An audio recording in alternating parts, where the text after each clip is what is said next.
Salutations everybody, it is Matty here today. It is great to be back. Let me tell you what, ladies and gentlemen, I'd like to thank the lead singer of Nickelback for taking over the channel for a few days while I got my hair cut, I changed it up a little bit, I handled some personal matters, but anyway, we're talking about, of all games today, Starfield. There's actually been a really interesting development for this game that can help us pinpoint when it's coming out, and in turn, I'm pretty stoked. So all this information is courtesy of GameRant.com. Definitely be sure to check them out in the link in the description down below. When it comes to the actual game, what Starfield is, we don't know much, but there's been a lot of information about the development of this title through separate interviews by Bethesda. Todd Howard has confirmed this game is in a playable state. With that knowledge, and then you combine what we have here today, it seems like Starfield is doing quite well in its development. So let's get into this brand new information. Bethesda has posted a job listing looking for a voice designer who will be part of the team pushing the bleeding edge of RPG development for the PC and consoles. The designer will help to create and outsource dialogue for Bethesda's next generation AAA games, explains the listing. Bethesda is only working on 2 announced games, Starfield and The Elder Scrolls 6. The Elder Scrolls 6 is still in pre-production, which means that the voice designer position is probably for Starfield. I know we run a rule here, an unspoken rule in the games industry unless a developer or publisher says so. Don't confirm your own information, but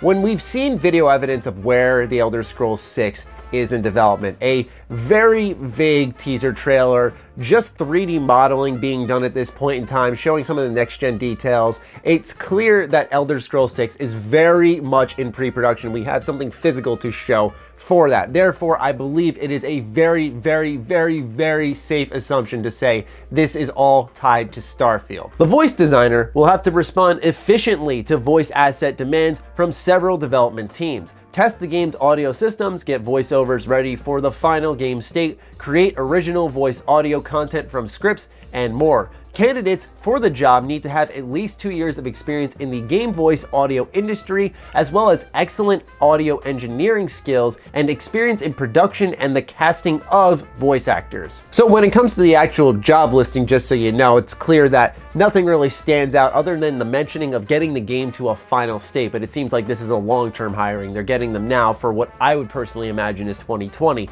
So this job information doesn't change anything in the terms of the 2019 landscape. Bethesda had already confirmed that at E3 2019, both Starfield and Elder Scrolls 6 will not be present. I believe a big reason for that is the Wastelanders DLC that's coming to Fallout 76. I think that's going to be a really big push for Bethesda that not many folks are expecting, because it's supposed to focus in on what Fallout 76 is really missing, which is role-playing, choice and consequence, and what have you. I feel if Starfield were to drop this year, which it's not going to, then that would just ultimately hurt a product Bethesda's trying to build up at this moment in time. I believe Starfield will be a fall 2020 game, and part of that is because Todd Howard has confirmed that it is a next generation game. So we do know that most likely Microsoft is revealing their brand new system at this E3. They're taking advantage of Sony pulling out and showing everything they've got, because this is their chance to bounce back from what has been a tough generation. Xbox has done quite well in their own standards, but when you compare it to Sony,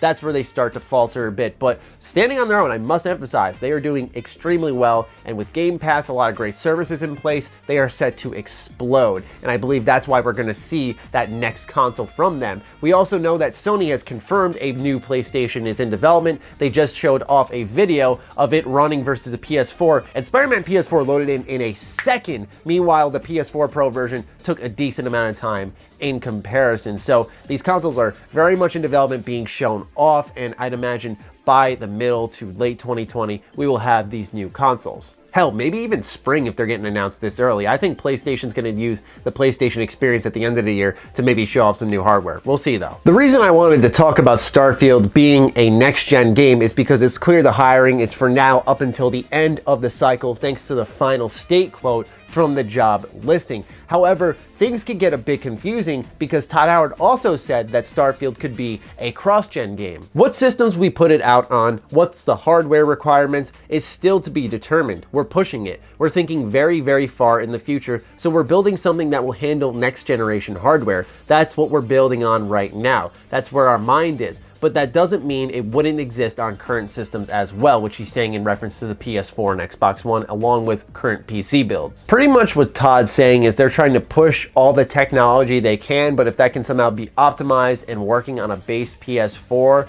then that'll do just fine for them too. I feel like it would make the most sense because what this game being cross-gen does is really opens up the entirety of 2020 for this game to land. Now, my personal prediction is obviously E3 reveal, November launch date, like Bethesda Game Studios always does, where all eyes will be on them. They seem to be taking a time out, sitting a little bit back this year while Doom Eternal will pick up, Wolfenstein will pick up, Fallout 76 will hopefully pick up. So now that we've taken some time to look at generally what Bethesda thinks of Starfield, whether it's a next-gen game or a cross-gen game, when it's coming around sometime in 2020, let's take a look at some very interesting evidence supporting the latest voice acting stuff that's been going around for Starfield. So Courtney Taylor is someone that you may or may not be familiar with if you were a part of the Fallout 4 hype train. Of course you are. She was the female protagonist in Fallout 4. And she seemed to be working with Bethesda again recently. Oh, hi Bethesda, love you guys. Hashtag fam, Fallout, Doom, Rage, Elder Scrolls, Wolfenstein, Prey game, Secrets, video games, heaven. And there's actually a very interesting Reddit post that believes Courtney Taylor's tweet alludes to working on Starfield. And big shout out to my boy Just Dom for discovering this. He's the one who originally unearthed this, but it's important to discuss in today's video where we're focusing on voice work. The office in picture is 100% from Maryland, which is home to the original BGS developers who are in fact working on Starfield, by the way. She mentions every active IP, so excluding Dishonored and Evil Within, besides @Starfield Game, which is the active Twitter handle for Starfield, as to avoid violating a possible NDA. She also uses secrets in place of its mention, and Bethesda does tend to call back voice actors from previous games they have developed. This tweet dropped on May 3rd, 2019. For those of you who aren't familiar with Rage 2, Courtney Taylor actually voiced Hagar, one of the main characters in Rage 2, a Bethesda published title. Now, I don't believe she was heading back to Bethesda to work on this game, considering the fact that the game had already gone gold at that point in time. It was ready to ship, and you could not just add a couple of voice lines in at that point in time, according to my knowledge on game development. With that also said, we have to consider the video by Eurogamer where there was Kellogg's voice actor who had no idea he was in Fallout 4, so she very well may not know what game she is a part of. If we take a peek at gamedesigning.org, they actually detail the game development process. Now, I wouldn't consider this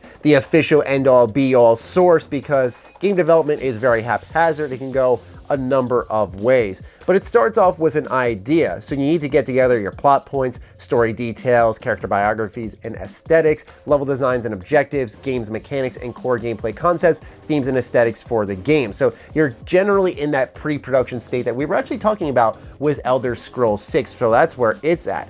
Over time, you start creating the world, 3D modeling, and everything begins to take shape. Now that stuff's starting to be developed, that's when they say that you have to bring in audio. Is there dialogue between the characters? The audio developers will be responsible for bringing voices to the game. The character developers will animate the facial movements to line up with the dialogue. The audio developers will work on the score, the ambient noises, and the sound effects. So just a little bit of game dev info there. And if we look back to, of course, Fallout 4 and its leaked scripts, which you thought I'd throw a picture up on screen, right? Like any other YouTuber, but I got the real thing right here, guys. I got the real thing from Brian T. Delaney himself right here. So we know that according to these documents here, that this began in actually 2013. That's when casting had begun. But we also know that Starfield is in a playable state. So obviously it's much deeper in development than we know if they can play the game. It's not like in the terms of Fallout 4, where they were just casting with this document right here when this had leaked in 2014. Right here, we got Brian T. Delaney's handwriting. July 3rd, 2013, offered accepted. July 8th, 2013, booked first session. July 9th, 2013, first day on Fallout 4, 2 p.m. to 6 p.m. So that's how early work on Fallout 4 began for the MC, which was a main focus of this game. It may be different in Starfield, which Bethesda said they're trying to find out what they view as the true future of epic single-player RPGs. Maybe they did not need to start voice work as early for Starfield if they're not doing an MC and in fact they're just doing a silent protagonist with characters talking to you. Then that's a lot less voice work in the terms of you say something, a character says something, there's an exchange there rather than picking through the writers and then having the response come from just the voice acting itself. When you combine all this info into a giant Bethesda meatball that I just want anyway, When you combine all this information, you find yourself in a spot where we actually know Starfield's development is going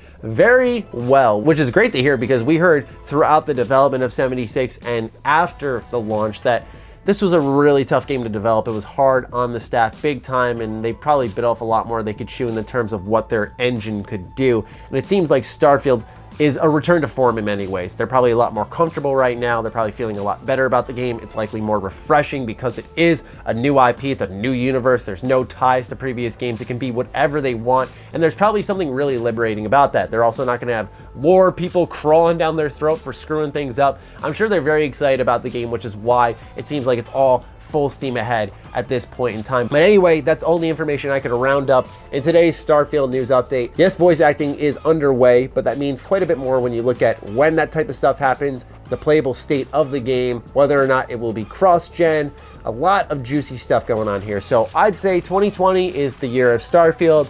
Document this moment, post it in 2020 when you see the game launching that year. I'd like to be reminded of my success. I'm just kidding, because if I'm wrong, then oh boy, this will really go back on me. Anyway, ladies and gentlemen, I do hope you enjoyed this video. I'd love to hear from all of you in the comments down below. Do fire away. Other than that, follow me on Twitter, like me on Facebook. Those links are in the description down below, along with my Patreon. Do consider supporting that as it fuels all the content I create here. Stay sexy, stay active. I love you all. Peace.